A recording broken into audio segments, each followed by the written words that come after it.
자, 오늘은 신앙고백서 16장 선행에 관해서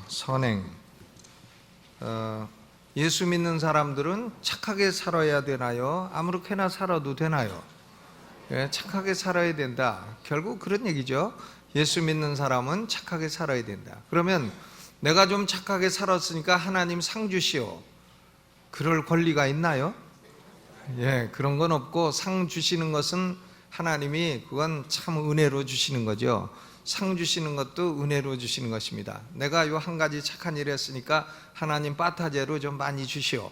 이런 것은 옳은 태도가 아니다 하는 말씀을 드리는 것이죠. 이 선행에 관해서 우리 침례교 신앙고백서도 2페이지나 이렇게 길게 고백을 하고 있습니다만은, 이 선행에 관해서 가장 정확하게 잘 요약해 놓은 그 교리문답서가 독일에서 나온 하이델베르크 요리문답이라는 책입니다. 하이델베르크 요리문답. 종교개혁의 1세대가 칼빈, 루터, 츠빙글리 이런 사람들이고, 이제 2세대에 속한 청교도들이 바로 울시너스 그리고 올레비아누스 이런 사람입니다. 이 울시너스와 올레비아누스 이 두 사람이 중심으로 해서 작성한 문답 형태로 된 신앙고백서가 바로 하이델베르크 신앙고백서입니다. 요리문답이죠. 1563년에 독일어로 출간이 되었고, 웨스트민스터 소요리 문답과 함께 가장 뛰어난 요리문답으로 인정을 받고 있습니다. 하이델베르크 요리문답이라 하죠. 이 하이델베르크 요리문답이 선행에 관해서 가장 잘 정리를 해놓았어요. 선행에 관한 고백서로 가장 탁월한 것은 뭐냐 하면 하이델베르크 요리문답입니다. 여기서 6개의 문항을 가지고 묻고 대답하고 이렇게 했는데, 제88문에 보게 되면 사람의 진정한 회개가 무엇이냐 이렇게 물어봐요. 그럼 답은 뭔가 하면 옛사람은 죽고 새사람으로 사는 것입니다. 옛사람은 죽고 새사람으로 사는 것입니다. 그럼 89문에 옛사람이 죽는다는 것은 무엇을 의미합니까?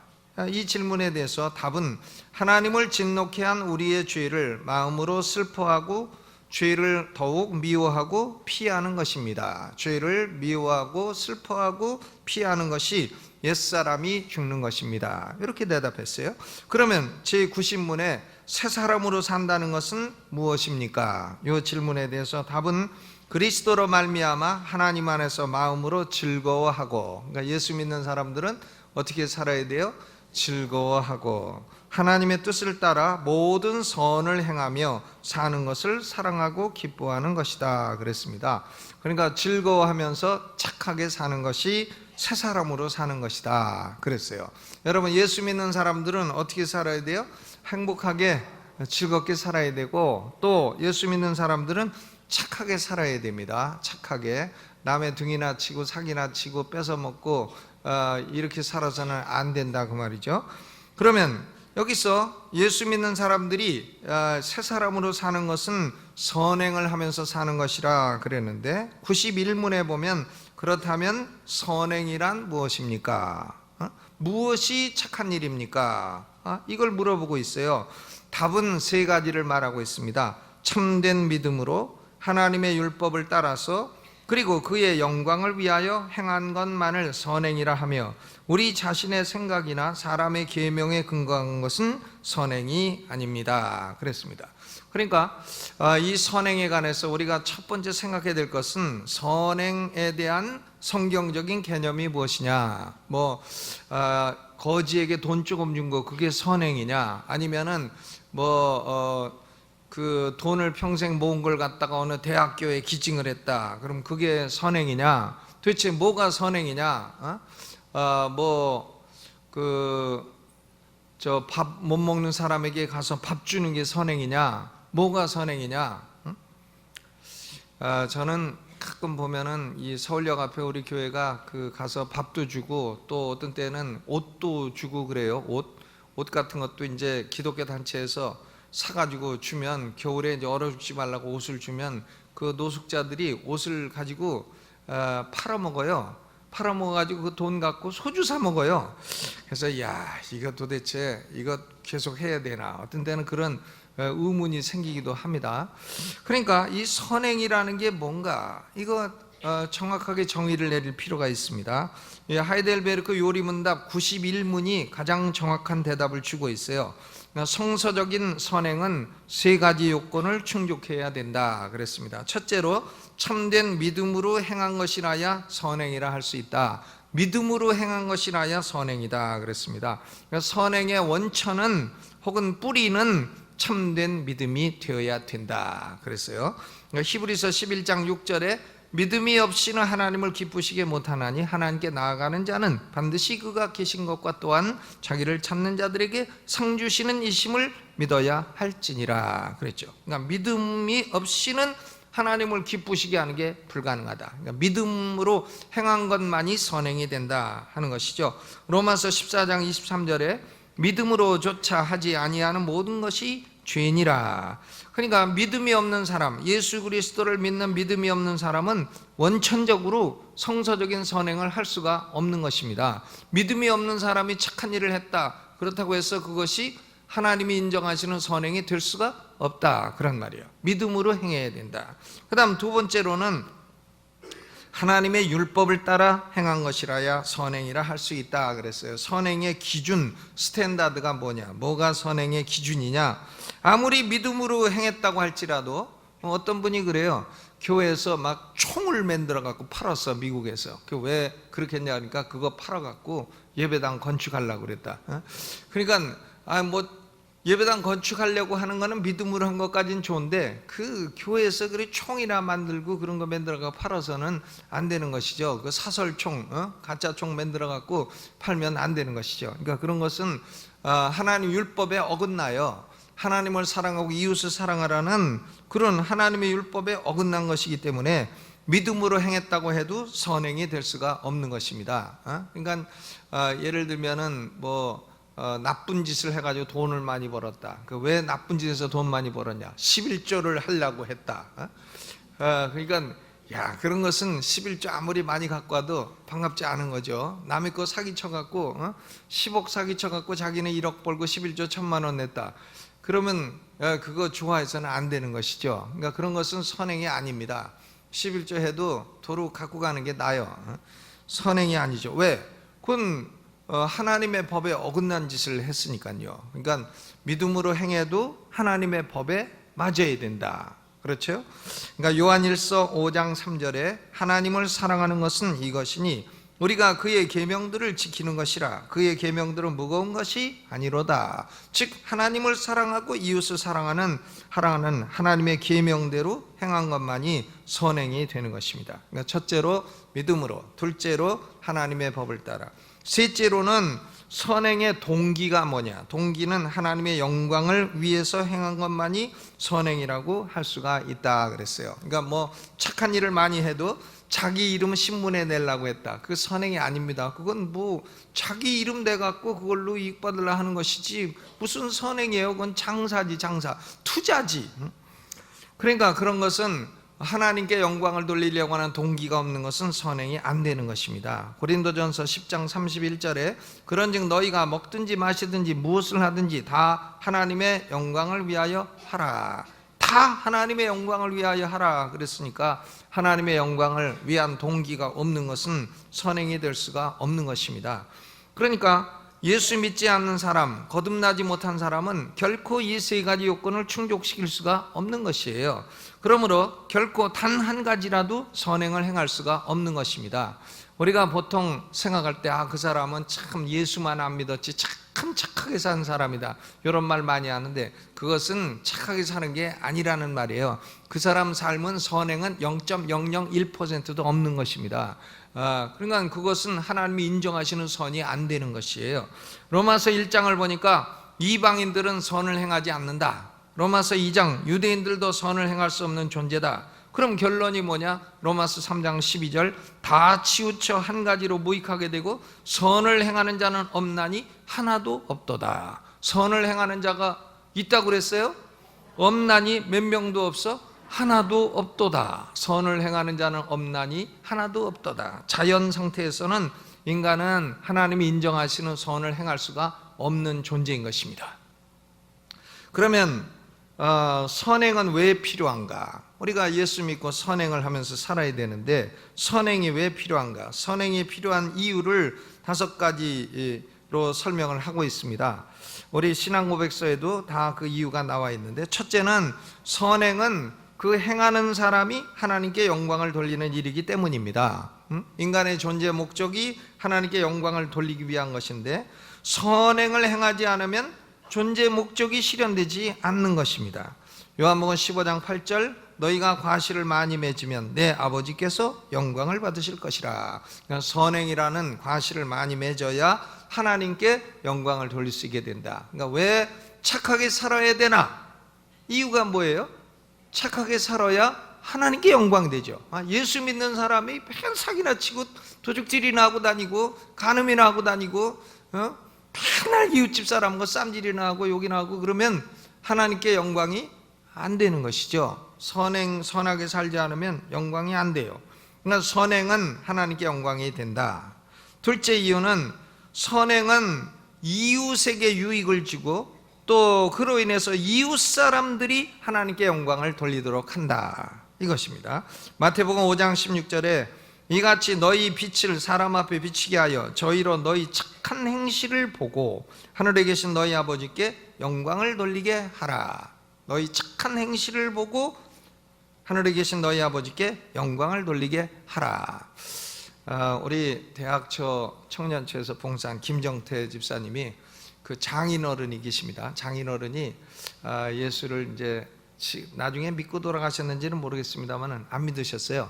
안 믿으셨는데 그 교회 옆에 살았어요. 교회 옆에. 근데 그분 하는 말씀이 그거예요. 자기가 교회가 뭔지는 몰라도 하여간 성도들은 부지런한 사람이라는 걸 자기가 알겠대요. 왜? 새벽 4시 반만 되면 불이 환하게 켜져가지고 거기서 계속 기도하니까 야, 저분들은 딴 건 몰라도 엄청나게 부지런한 사람들인 것만큼은 분명하다 그러셨다는 겁니다. 그러니까 그분이 교회 옆에 살면서 예수 믿는 사람들은 참 부지런한 분들이다 이런 생각이 있으니까 하나님께 영광이 되는 것이죠. 그러니까 우리가 참 이웃하고 사는 관계에 있어서도 착한 일을 하고 살면 이웃 사람들이 저 사람 예수 믿는 사람들이야 역시 달라 이래가지고 하나님께 영광을 돌리게 되는 것입니다. 우리가 착한 일을 하면 우리도 하나님께 영광을 돌리게 되고 우리가 착한 일을 하는 이웃도 하나님께 영광을 돌리게 되고 목적은 결국은 하나님께 영광을 돌리도록 하는 데 있는 것입니다. 그리고 세 번째로 우리가 선행을 하게 되면 믿음의 확신이 강화돼요. 사람이 죄를 지으면 믿음의 확신이 약화됩니다. 신앙의 힘이 약화돼요. 그러나 선행 착하게 살면은 담대해지고 믿음의 힘이 강화되고 그렇게 되는 것이죠. 구원의 확신도 강해지는 것입니다. 베드로후서 1장 10절에 그러므로 형제들아 더욱 힘써 너희 부르심과 택하심을 굳게 하라. 너희가 이것을 행한즉 언제든지 실족지 아니하리라. 선하게 살고 선행을 행하면 실족지 아니한다. 믿음의 확신이 강화됩니다. 또 네 번째로 선행이라고 하는 것은 뭐냐? 그 사람이 진짜 예수 믿고 의롭다함을 받은 증거가 된다는 거야. 증거. 그렇죠? 예수 믿고 의롭다함을 받은 사람은 반드시 그 증거로서 선행을 하게 돼 있어요. 착하게 살게 돼 있습니다. 쉽게 말하면 예수 믿기 전에 악하게 살던 사람도 예수 믿고 나면 이전보다 착하게 살게 돼 있어요. 뭐 그래도 더 착하게 사는 사람보다는 나쁜 사람이겠습니다만은 자기 개인으로 보면 이전보다 엄청 착해진 것이에요. 그렇죠? 그러니까 착하게 살고 선행을 한다고 하는 것은 그 사람이 진실로 예수 믿고 의롭다함을 받은 사람이 되었다라고 하는 증거가 되는 겁니다. 그러니까 전혀 선행이라는 열매가 없는 사람은 그 사람 믿음이 진짜인지 의심해 봐야 되는 거죠. 가짜인 경우가 많습니다. 가짜로 뭐 어떻게 믿지도 않으면서 믿는다고 하고 그리고서는 이제 변화가 없는 거죠. 변화가 없는 거예요. 그러니까 예수 믿으면서도 전혀 과거에 행한 악이나 죄에서 전혀 변화가 없다. 그러면 저는 100% 말씀드리건데 그 사람은 가짜입니다. 왜냐? 야고보서 2장 26절에 영혼 없는 몸이 죽은 것 같이 행함이 없는 믿음은 죽은 것이라. 선행이라는 열매가 없는 믿음은 죽은 것이라. 어떻게 예수 믿고 의롭다함을 받은 사람이 선행이라는 열매를 맺지 못할 수가 있느냐? 그러니까 의롭다함을 받고 참된 구원을 받았다 하는 증거는 그 사람 삶에 착하게 사는 선행으로 나타나게 된다는 것입니다. 그리고 다섯 번째로, 선행이란 구원의 은혜를 주신 하나님께 감사하는 마음의 표현이에요. 우리가 어떻게 하나님께 감사하겠어요? 착하게 삶으로써 감사하게 되는 것입니다. 착하게 삶으로써 expression of gratitude, 감사의 표현이죠. 마태복음 7장 20절에 이러므로 그의 열매로 그들을 알리라. 그러니까 선행이라는 열매를 맺는 사람은 그 마음속에 하나님의 은혜에 감사하는 마음이 있다는 걸 증거하는 것입니다. 감사의 표현이에요. 내가 어떻게 하면 하나님께 감사하고 사나? 착하게 살아야 돼요. 착하게 덕을 세우고 착하게 살고 사람들에게 유익을 주고 하나님을 사랑하고 이웃을 사랑하고 이렇게 살아야 되는 것입니다. 악하게 산 사람들은 뭐 악하게 살아도 나 별일 없다 이러지만은 별일 없는 게 아니에요. 그 사람에게 하나님의 지금 이제 손길이 점점 올라가다가 이제 그게 100% 차게 되면은 그때는 확 떨어지게 되는 겁니다. 별일 없는 게 아니에요.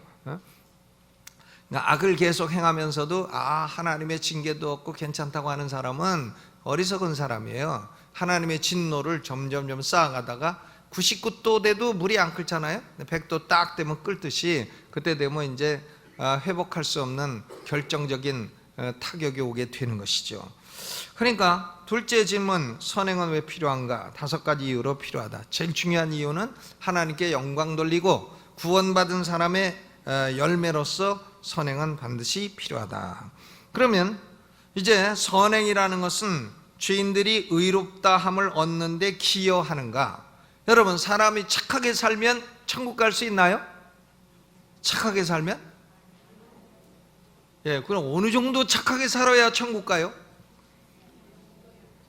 착하게 살면 천국 간다. 이거 사람들이 다 그렇게 생각하잖아요. 그것은 거짓말. 그건 어느 정도 착하게 살아야 천국 가냐고요.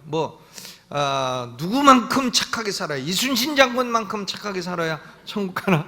그러면 이순신 장군보다 0.1점 모자란 사람, 정말 억울한 사람이죠. 그 점수를 매기는 기준도 없거니와요. 그 정도로 착하게 사는 사람도 없거니와, 선하게 사는 사람도 없거니와, 착하게 사는 선행으로 의를 얻어서 천국 갈 수 있냐? 답은 없다 이겁니다. 없다. 그러니까 이 선행은 전체적으로도 안 되고 부분적으로도 안 돼요. 부분적으로 기여도 안 되는 겁니다. 전체적으로 선행이 우리의 구원에 기여하나? 어림도 없어요. 부분적으로 우리의 선행에 기여하나? 어림도 없습니다.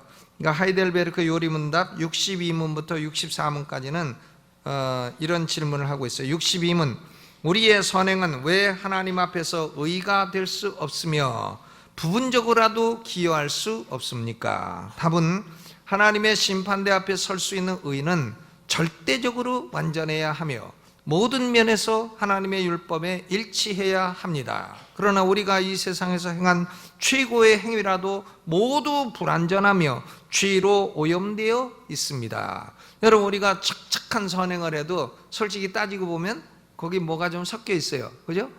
사심이 좀 섞여 있습니다. 죄로 조금은 오염이 되어 있는 것이에요. 그러니까 절대적으로 완전하고 하나님 율법에 100% 일치하고 그런 의를 행할 수 있는 사람은 없다 이 말인 것입니다. 인간의 선행은 하나님 앞에 의롭다함을 얻는데 전체적으로 기여하는 것도 불가능하고 부분적으로 기여하는 것도 불가능하다 하는 말씀이에요.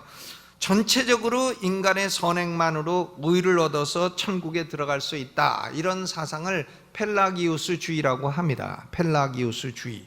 그러니까 4세기 말 5세기 초에 영국의 수도승이었던 이름이 펠라기우스라는 사람인데, 이 어거스틴이라고 하는 위대한 교부하고 논쟁을 했습니다. 어거스틴 사상은 뭔가 하면 하나님의 은혜로 인해서 구원받은 사람만이 참된 선행을 할 수 있다, 이게 어거스틴의 사상이에요. 우리 개신교는 어거스틴 사상을 많이 받은 거예요. 근데 펠라기오스는 어거스틴에 반대했습니다. 그래가지고 인간은 자유의지를 가진 존재로서 스스로 선행을 할 수 있고 스스로의 선행으로 하나님 앞에 의인이 될 수 있다, 이렇게 말했어요. 그러니까 펠라기오스의 사상은 뭔가 하면 사람이 자기 스스로의 의지로 착하게 노력하고 살면 의롭게 되어서 천국 갈 수 있다, 이런 얘기죠. 맞습니까? 아니에요. 우리 구원받은 우리는 그게 절대 아니라는 걸 딱 알고 있죠. 이 펠라기오스주의는 431년 에베소 종교회의에서 이단으로 정죄가 되었습니다. 에베소 종교회의는 그 초대교회 때 7개 종교회의가 있었는데 그 중에 세 번째 종교회의예요. 니케아, 콘스탄티노플, 에베소, 칼세돈, 콘스탄티노플, 니케아, 이렇게 7번이에요. 그래서 그거 외울 때는 니콘, 에칼, 콩콘니, 니코에 네칼, 콩콘니, 니코에 네칼을 왜 콩콘니, 니콘, 에칼, 콩콘니, 이렇게 해서 외우는 게 7개 종교 회의입니다. 근데 그 중에 에베소 종교회의가 431년, 이것이 그 펠라기우스주의를 이단으로 정죄한 것입니다. 그럼에도 불구하고 거듭나지 못한 절대 다수의 사람들은요, 펠라기우스와 동일한 생각을 갖고 사는 것입니다. 사람은 착하게 살면 천국 간다. 이게 무슨 주의예요? 펠라기우스 주의인 것입니다. 이것은 어거스틴이나 성경을 알고 거듭난 사람들은 전혀 인정하지 않는 잘못된 생각인 것입니다. 그러면 여기 인간의 선행이 부분적으로 하나님 앞에 의를 얻는데 공헌하거나 기여할 수 있다. 부분적으로, 다는 아니래도 하나님의 은혜 50%, 인간의 착하게 사는 거 50%, 50 해가지고는 그래서 의를 얻어 천국 갈 수 있지 않느냐, 이런 사상을 세미 펠라기우스주의라고 합니다. 세미 하면은 절반이라는 뜻이에요. 발음할 때 세마이라고도 하고 하는데 세마이 펠라기우스주의라고 부릅니다. 이것이 바로 로만 카톨릭의 사상인 것입니다. 로만 카톨릭의 사상은 기독교가 아니에요. 기독교하고 이교도하고 무슨 온갖 철학하고 다 섞여 있는 호치퍼치, 이거 완전히 팥죽인 것입니다. 로만 카톨릭은 기독교만의 사상이 아니에요. 로만 카톨릭은 온갖 이교도 사상과 기독교가 섞여 있는 완전 혼합 잡죽, 뭐라 그러나? 예? 잡탕인 것이에요. 잡탕. 짬뽕. 짬뽕이 생각이 안 나네. 내가 요새 중국집 안 갔더니 짬뽕인 것이지 그 무슨 기독교입니까? 그 기독교 아니에요. 사람들이 기독교라고 착각하는 것이지 기독교 아닙니다. 짬뽕이에요. 근데 이 로만 카톨릭 사상은 뭔가 하면 사람은 하나님 은혜 좀 받고 착하게 50% 살고 이래가지고 합쳐져 가지고는 의를 얻어서 천국 갈 수 있다. 이게 신인협력설, 시너지즘이라고 부르는 것입니다. 하나님의 은혜와 인간의 선행이 혼합되어 구원에 기여한다. 근데 에베소서 2장 8절로 9절 오늘 읽은 본문 말씀은 이런 혼합 잡종교리를 철저히 배격하는 것입니다. 이런 혼합 잡종교리를 믿어가지고는요, 천국 갈 수 없습니다. 그러면 로만 카톨릭 교회 다니는 사람 중에 다 지옥 가냐? 그렇진 않아요. 왜? 그들 가운데도 성경을 그대로 믿고 교회에서 잘 못 배워가지고 성경 그대로 믿어가지고 예수 믿는 사람이 있을 수 있죠. 그런 사람은 구원받는 것이지만 이 혼합 잡종교리를 가르치는 사람들은 이건 천국 갈 수 없는 것입니다. 보면은 아주 웃기는 사람들 많이 있어요. 요새는 웃기는 사람들, 자기들이 홀리 파더, 자기가 신부라는 거 아닙니까? 신부, 신 이거 부다 이거예요. 부, 아버지. 저는 그렇게 담배나 피고 약주나 잡수시는 아버지 둔 적이 없어요. 우리 아버지 그렇게 안 잡수십니다. 돌아가셨지만. 그리고 그런 아버지를 우리가 아버지로 인정할 수 없고 사람을 아버지라 부르지도 말라고 하나님이 말씀하셨습니다. 그러니까 그런 것은 혼합 잡종 교리인 것입니다. 에베소서 2장 8절 9절은 너희가 그 은혜 때문에, 하나님 은혜 때문에 너희가 믿음을 얻게 되었고 믿음으로 말미암아 구원을 얻었나니 이것이 너희에게서 난 것이 아니요 하나님의 선물이라. 행위에서 난 것이 아니니 이는 누구든지 자랑치 못하게 하려 함이니라. 개신교 개혁주의의 모든 신앙 고백서나 요리문답은 예외 없이 펠라기우스주의하고 세미 펠라기우스주의를 이단 사상으로 철저히 배격하는 것입니다. 기독교 아닌 것이죠. 여러분, 하나님 앞에 설 수 있는 의는 첫째로 절대로 완전한 의라야 돼요. 천국 가려면 절대로 완전한 의가 있어야 되고, 모든 면에서 하나님의 율법에 일치하는 의를 가지고 있어야 됩니다. 그러나 인간은 이 세상에서 행한 최고의 행위라 할지라도 모두 불완전하고 죄로 오염되어 있는 것입니다. 그러니까 이사야 선지자가 이사야 64장 6절에 대저 우리는 다 부정한 자 같아서 우리의 의는 다 더러운 옷 같으며 우리의 의는 다 더러운 옷과 같아. 그러니까 구약 성경도 인간의 선행은 단 0.0001%라도 하나님 앞에 의를 얻는데 공헌할 수 없다는 것을 선언하는 것입니다. 로마서 3장 28절에 그러므로 사람이 의롭다 하심을 얻는 것은 율법의 행위에 있지 않고 믿음으로 되는 줄 우리가 인정하노라. 아멘.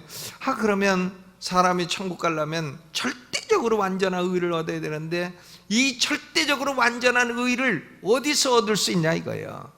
그러니까 우리 안에는 그런 게 없어요. 우리 안에는 그런 게 없기 때문에 어디서 얻어야 돼요? 밖에서 와야 됩니다. 밖에서 와야 되기 때문에 마르틴 루터가 인간이 의인이 되려면 밖에서 온 의를 얻어야 된다. 이것을 외래적인 의라고 했어요. Alien righteousness, 외래적인 의. 밖에서 온 의라야 되는 건데, 그러면 밖에서 도대체 어떤 의가 우리에게 와야 의인이 될 수 있어요? 누구의 의가 와야 됩니까? 예수 그리스도의 의가 우리에게 와야, 그 외래적인 의가 우리에게 전가가 되어야, 그래야 우리가 의인이 될 수 있는 것이에요. Imputed righteousness. 그러니까 우리 죄인들이 의를 얻어 천국 갈 수 있는 것은 외래적인 의, 그리고 전가된 의, 그리고 그것은 하나님이 우리를 재판할 때에 법적으로 의롭다고 인정해 줄 수 있는 법적인 의가 되어야 되는 것입니다. 그러니까 우리 죄인이 얻는 의는 마르틴 루터는 세 가지로 말했어요. Alien righteousness, 외래적인 의다. 또 imputed righteousness, 전가된 의다. 그리고 세 번째로 forensic righteousness, 법적인 의다. 우리는 예수 그리스도의 완전한 의를 법적으로 우리에게 내 것이 원래 아니었는데 내 것으로 딱 전가받은 거예요. 이 전가받은 것을 신약 성경에는 예복을 입는다, 이렇게 말한 것입니다. 예복을 딱 입고. 그러니까 천국은 어떤 사람이 쫓겨납니까? 예복 안 입은 사람은 쫓겨나가지고 바깥 어두운데 울며 이를 갈미 있으리라. 예복 입고 오라는데 왜 안 입고 더러운 옷, 걸레쪽 같은 옷을 작업복을 입고 들어오느냐 이거예요. 뷔페 식당에 임금님이 아들을 위해서 혼인잔치를 하고 뷔페 엄청나게 맛있는 거, 신라 호텔 뷔페 같은 거를 탁 차려놓고, 그리고서는 초청을 하는데 깨끗한 예복 입고 오라니까 노숙자 같은 옷을 입고 와가지고 먼지 탁 내고 음식에다가 다 먼지 떨어뜨리고, 그러니까 어떻게, 저 사람은 왜 예복 안 입었냐, 잡아가지고 쫓아내라, 이래가지고 울며 이를 갈미 있으리라. 우리는 예수님의 의를 옷처럼 입어서 천국 가게 되는 것입니다. 아멘. 여러분 천국 가십니까? 자신은 나는 천국 갈 만큼 착하지 못해서요. 착하지 못한 거는 저가 대표 선수죠. 여러분 그런 걸 가지고 착하지 못하다고 천국 가지 못하는 게 아닙니다. 누구 착한 사람이 있으면 나와보라 그러세요? 아무도 없죠. 그러니까 결국은 우리는 예수의 의를 예복처럼 입어서 천국 가게 된다. 이것이 복음이에요. 얼마나 놀라워요. 물론 그렇다고 해서 불신자들이 사회적인 의, 무슨 도덕적인 의, 인간의 수평적인 관계에서 인정되는 선, 이런 걸 행할 수 없다는 말은 아닌 것입니다. 애국자도 될 수 있고, 불신자가 애국자도 될 수 있어요. 스님들 보니까, 명량 영화에 보니까 스님들이 막 이순신 장군 해가지고 열심히 싸우더만요. 사명대사 얼마나 훌륭해. 난 아주 그런 분들 존경해요. 원효 대사, 시민적인 의를 얼마든지 행할 수 있어요. 사회적인 의를 행할 수 있습니다. 상대적인 의를 행할 수 있어요. 그러나 그것은 하나님 앞에 인정되는 의가 아니라 이것이 중요한 것이죠. 그러면 이제 또 다른 질문은 이거죠. 그렇다면 선행에 대해서 하나님이 상급을 주시는 이유는 뭡니까? 하나님이 선행을 공로로 인정해 주는 것이 아닙니까? 이런 질문을 할 수 있죠. 이게 하이델베르크 요리문답 63문이에요. 하나님께서 우리의 선행에 대해서 이 세상과 오는 세상에서 상 주시겠다고 약속하시는데, 그래도 우리의 선행이 아무 공로가 아니라고 할 수 있습니까? 그 답은 하나님의 상급은 공로로 얻는 것이 아니라 은혜로 주시는 선물입니다. 하나님의 상도 역시 은혜로 주시는 선물입니다. 이게 답이에요. 여러분, 신구약 성경에는 성도가 선행을 하면 하나님이 상을 주신다는 약속이 많이 있습니다. 우리가 착하게 살면 하나님이 상 주시나요? 상 주시나요? 안 주시나요? 주시죠. 착하게 살아야 상 주시지 뭐 나쁘게 살아서 상 받겠습니까? 악한 짓 하고 살아서 상 받습니까? 착하게 살아야 상 받죠. 히브리서 11장 6절, 자기를 찾는 자들에게 상 주시는 이심을 믿어야 할지니라. 시편 19편 11절, 주의 종이 이로 경계를 받고 이를 지킴으로 상이 크니이다. 상이 커. 마태복음 5장 12절, 핍박받는 자는 기뻐하고 즐거워하라. 하늘에서 너희의 상이 큼이라. 또 마태복음 16장 27절, 인자가 아버지의 영광으로 그 천사들과 함께 오리니 그때 각 사람의 행한 대로 갚으리라. 그러니까 하나님이 인간의 선행을 공로로 인정해 주는 거 아니냐? 공로로 인정해 주니까 거기다 상을 주겠다 하는 거 아니냐? 이렇게 생각해 볼 수 있어요. 그런데 이런 말씀들은 두 가지 중요한 진리를 담고 있습니다. 하나는 성도의 선행에 대해서 상급을 주시는 것도 하나님의 은혜인 것입니다. 성도의 선행이라고 해도 인간의 약점과 불완전성이 혼합되어 있는 것이고, 우리가 선행을 근거로 해서 상급 달라고 권리처럼 요구할 수 있는 건 아닙니다. 약간의 선행에 대해서 비교할 수 없을 만큼 큰 상급을 주시는 거죠. 우리가 조금 잘했어. 조금 잘했는데 하나님은 얼만큼 주십니까? 엄청나게 줘요. 만배억배로. 만배억배로 주죠. 그러니까 옛날 뭐 알렉산더 대왕이 순시를 하다가 어떤 거지가 그 옥수수를 먹고 있는데 대왕이 그거 좀 달라 그러니까 뒤로 싹 하고서 없어요. 그런 겁니다. 그러니까 그래도 몇 개만 달라 그러니까 우물쭈물해가지고 한 두 개 딱 주니까 알렉산더 대왕이 저 거지한테 그만큼 금덩어리 줘라. 그러니까 거지가 여기 다 있습니다. 그래도 때는 늦으리, 그죠? 때가 늦었다 이거예요. 그러니까 우리가 마치 그와 같은 거예요. 하나님에게 옥수수 2개 주면 하나님 우리한테 다이아몬드 2개 주시는 거예요. 그게 어떻게 공로로 인해서 우리가 권리처럼 요구할 수 있는 겁니까? 권리처럼 요구할 수 있는 게 아니죠. 하나님의 상급이 훨씬 큰 거예요. 너무나 불균형성이 큰 거예요. 그렇기 때문에 그것은 뭐냐? 은혜로 주시는 것입니다. 그러니까 약간의 선행에 대해서 비교할 수 없을 만큼 큰 상급을 주시는 것이 하나님의 은혜인 것입니다. 인간의 공로에 대한 하나님의 의무적인 보답이 아니에요. 여러분, 하나님이 우리에게 의무를 지고 계십니까? 우리가 하나님에게 의무를 지고 있습니까? 우리가 하나님에게 의무를 지고 있는 것이에요. 그러니까 하나님이 우리 선행에 상을 주시더라도 그것은 하나님의 은혜다. 아멘. 그렇죠? 하나님의 은혜다. 이 자식들은 부모한테 전화만 잘해도 용돈 많이 받는데 전화도 안 하고 그러면 이제 국물도 없는 거죠. 그러니까 성도의 선행에 상을 주시는 것도 은혜다. 아멘. 은혜다. 우리가 조금 잘하면 하나님은 어떻게 해요? 많이 주신다. 옥수수가루 2개 주면 다이아몬드로 2개 주신다. 어째 잘 안 믿어지는 표정으로 저는 그렇다고 믿습니다. 그렇다고 믿어요. 확신을 합니다. 뭐 조금 잘해도요 하나님이 엄청나게 복을 주시죠. 그 다음 둘째로는 우리의 선행은 하나님이 우리에게 행해 주신 엄청난 은혜에 보답하기 위한 감사의 마음에서 나오는 것이지 어떤 권리로서 보상을 요구하기 위한 것이 아니라는 게 진리인 것입니다. 마땅히 구원해 주신 게 너무 감사해서 마땅히 해야 될 일이지, 마땅히 할 것도 사실 다 못하는 것이지 무슨 거기에 대해서 권리로 보상을 요구하고 그럴 수가 있겠어요. 요한복음 15장 5절에 나는 포도나무여 너희는 가지니 저가 내 안에 내가 저 안에 있으면 이 사람은 과실을 많이 맺나니 나를 떠나서는 너희가 아무것도 할 수 없음이라 그랬어요.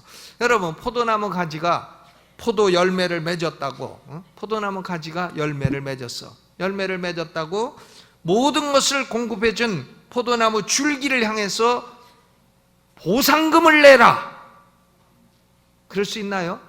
가지가 포도 열매를 맺었는데 줄기 보고 나 열매 맺었으니까 상 줘라, 이럴 수 있나요?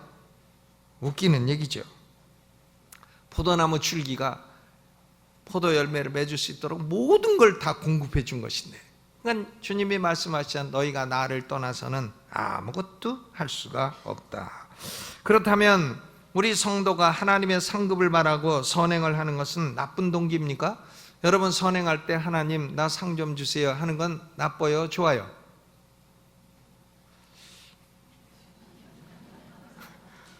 나빠요, 좋아요?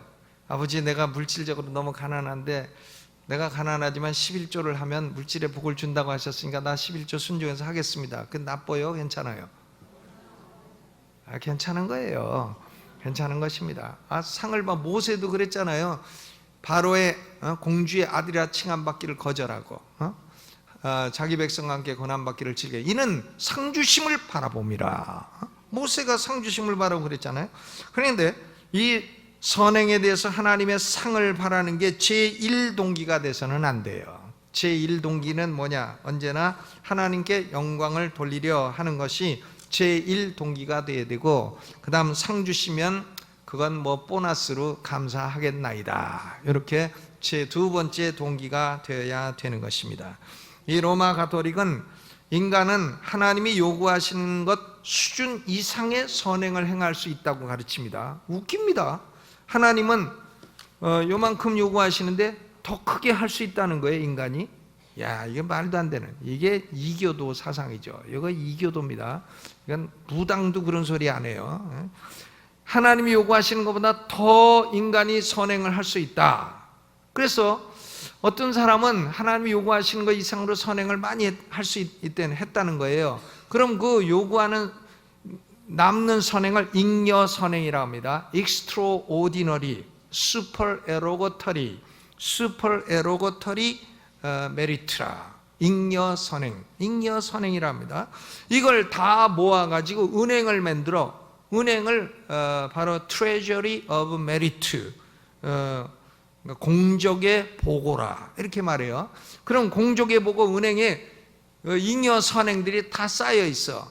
그럼 그 선행이 모자란 사람들은 천국 못 가고 연옥에 가 있잖아요. 연옥 가 있으면 선행 모자란 사람들이 자기는 죽어서 돈이 없으니까 자기 자식들이 돈통에다가 돈을 딱 넣어. 그 뭘 사? 면죄부를 사는 겁니다. indulgence라고 하는 면죄부를 사면은 잉여 선행에서, 그 은행에서 선행 남은 게 자기 조상한테 딱 가가지고는 조상의 영혼이 연옥에 있다가 천국으로 스프링처럼 튀어 올라간다는 것이 종교개혁기 때 사기쳤던 면죄부 사상인 것입니다. 이건 사기꾼도 보통 사기꾼이 아니에요.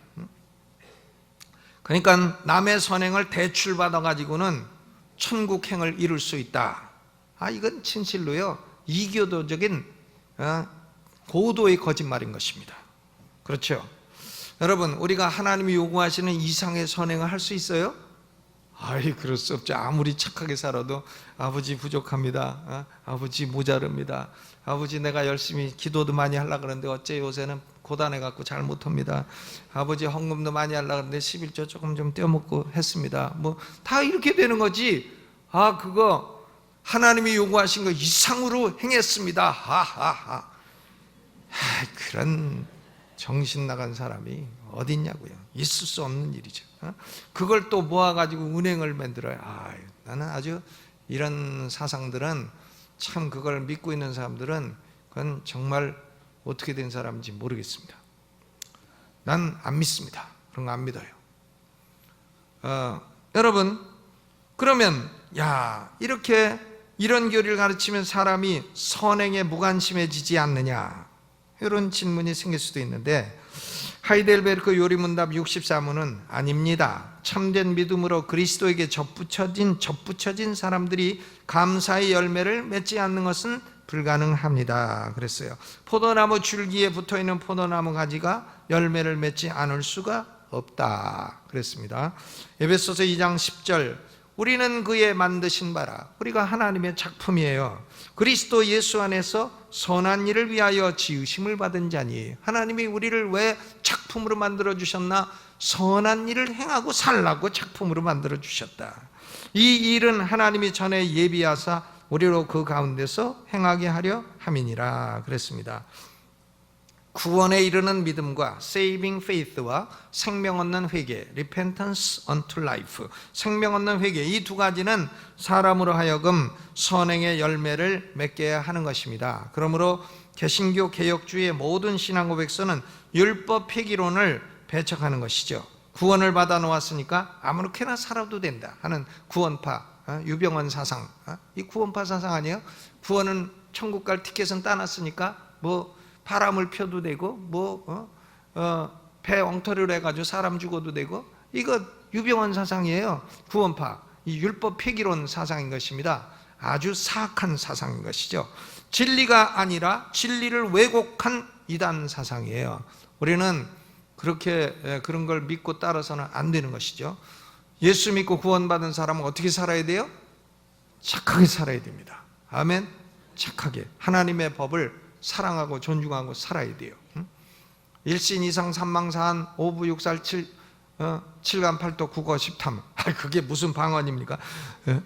십계명, 일신, 너는 나 이외에 다른 신을 두지 마라. 이상, 하늘에 있는 것이나 땅 위에 있는 것이나 땅 아래에 있는 것이나 물속에 있는 아무 형상이든지 만들지도 말고 절하지도 마라. 삼망, 여호와의 이름을 망령되 일컫지 마라. 사안, 안식일을 기억하여 거룩히 지키라. 5. 부모를 공경하라. 6. 살인하지 마라. 7. 간음하지 마라. 8. 도적질하지 마라. 9. 거짓말하지 마라. 10. 탐내지 마라. 이제 결론을 맺겠습니다. 인류는 네 가지 중에 다 하나에 속해요. 네 가지. 하나는 구원도 못 받고 선행도 안 하는 사람. 구원도 못 받고 선행도 안 해. 이건 뭐예요?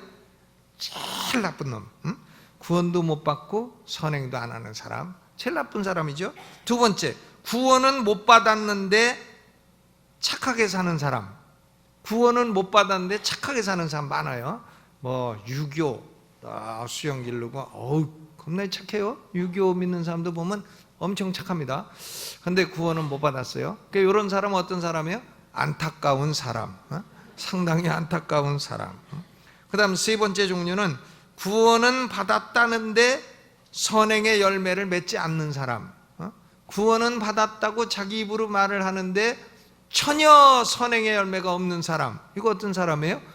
가짜 구원. 가짜 구원. 이거는 진짜 구원 받지 못한 사람이에요.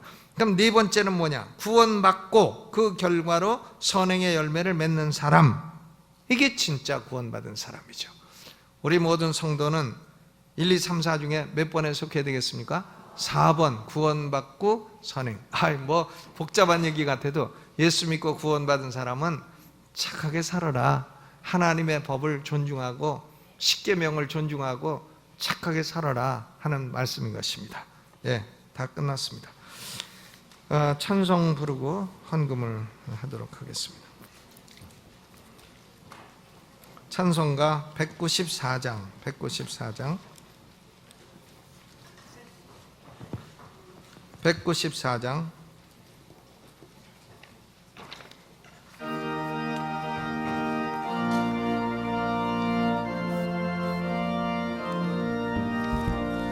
우리를 죄에서 구하시려 주 예수 십자가 지셨으니 기쁘게 부르세 할렐루야.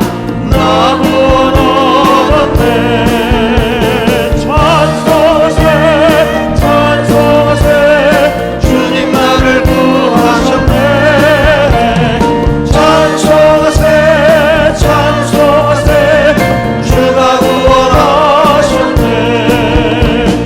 우리를 죄에서 구했으니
하나님이 우리에게 은혜를 주심으로 우리는 예수님이 우리의 구주이심을 믿게 되었습니다. 예수님의 의를 우리의 의로 삼아주신다고 하는 이 귀하고 복된 진리를 믿게 되었습니다. 믿음으로 말미암아 우리는 구원을 얻었습니다. 이것이 우리에게서 난 것이 아니고 우리의 행위나 공로로 말미암은 것이 아님을 다시 한번 확신하게 되었습니다. 그러나 우리에게 구원을 주신 하나님은 우리를 선한 일을 행하고 사는 작품으로 만들어 주셨습니다. 하나님 아버지, 우리에게 이제는 하나님의 거룩한 법을 따라서 믿음으로 하나님께 영광을 돌리는 동기로 이 땅에 살아가며 착하게 살라고 말씀하셨으니, 아버지 하나님, 우리는 아무리 선행을 해도 착하지 못한 게 섞여 있고 또 죄악이 섞여 있고 탐욕이 섞여 있고 불순한 것이 섞여 있습니다. 하나님 아버지, 늘 우리 영혼을 깨끗하게 하여 주옵시고 항상 하나님의 법을 따라 착하고 선하게 살아감으로 하나님이 상급을 주시는 백성들이 다 되게 하여 주옵소서. 이 땅에서도 하나님의 주시는 상급을 보게 하여 주옵시고 영원한 천국에서 하나님이 주시는 큰 상을 기뻐하게 하여 주옵소서. 우리는 상을 바라고 하는 것이 아니라 마땅히 구원해 주신 하나님께 감사하는 마음으로 선행을 하며 살아야 되겠습니다. 그러나 하나님 아버지, 구원해 주신 것도 은혜인데 우리에게 상까지 주시겠다고 하시오니 참으로 감사하며 찬양을 돌립니다. 착하게 살아가는 우리가 되게 하여 주옵소서. 예물 드리며 감사합니다. 드린 손길에 더 드릴 수 있는 힘을 베풀어 주옵소서. 예수님 이름으로 기도하옵나이다. 아멘.